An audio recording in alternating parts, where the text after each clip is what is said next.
Et si, avant même la naissance, il était possible de choisir la couleur des yeux, le type de cheveux ou encore les traits de personnalité des futurs enfants.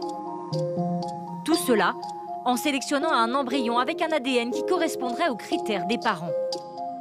Aux États-Unis, la réalité a dépassé la fiction. La famille Collins a eu recours à une fécondation in vitro pour leurs 2 dernières petites filles.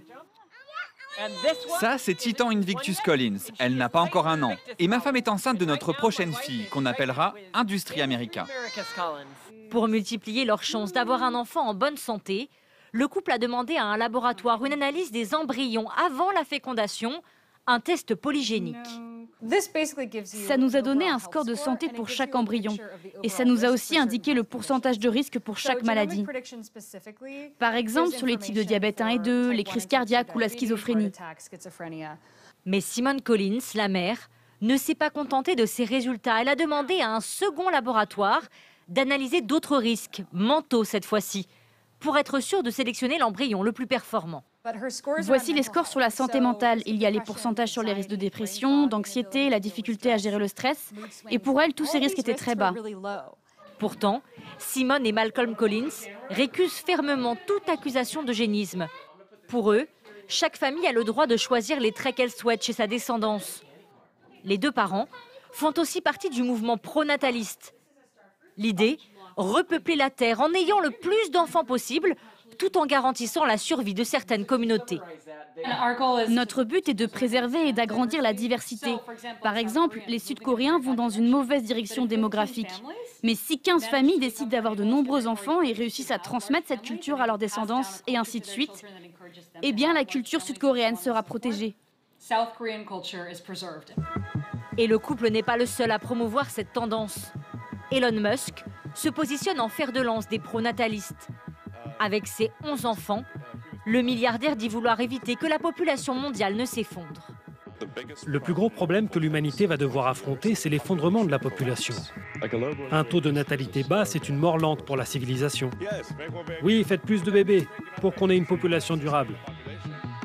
L'idée, très en vogue dans les milieux de la Silicon Valley, pousse de plus en plus de jeunes parents fortunés à se tourner vers ce laboratoire. Ça, ce sont nos 2 innovations technologiques. On travaille sur les maladies monogéniques. Beaucoup de gens qui viennent nous voir ont recours à des FIV pour éviter de transmettre ce type de maladie. C'est ici que sont analysés les ADN des futurs embryons, d'infimes morceaux qui doivent d'abord être amplifiés. Avec cette machine, on observe plus de 800 000 coordonnées génomiques. Et ce genre d'informations nous permet de faire des prédictions sur les risques polygéniques ou des maladies liées à un seul gène. Le laboratoire permet ensuite aux parents de choisir le sexe de leur enfant, une pratique interdite en France. Chaque embryon est noté. Celui qui a le moins de chances de maladie a le score le plus élevé. Une technique que la cofondatrice défend et espère étendre dans le futur. On ne serait pas ici si on n'avait pas repoussé un peu les limites de la science. Je comprends que des gens soient inquiets de voir de potentielles sociétés, pas la nôtre, qui pourraient sélectionner uniquement certains traits. Mais tout cela nous permet de faire avancer la science. Pourtant, la sélection des embryons basée sur l'ADN est loin d'être une science exacte. Rien ne garantit que les enfants ne tomberont pas malades, car les facteurs extérieurs sont déterminants dans le développement de l'être humain. Beaucoup de choses dépendent de votre environnement, de la manière dont vous êtes élevé, votre statut familial, de votre place socio-économique dans la société. Donc nous réduire à notre ADN et sélectionner les enfants en se disant que l'on va avoir le meilleur enfant grâce à l'ADN, c'est éthiquement dangereux et mal avisé. Avec le développement de ciseaux génétiques qui permettent de remplacer certains chaînons défaillants dans l'ADN, il sera peut-être bientôt possible de réécrire le code de la vie bien avant la naissance.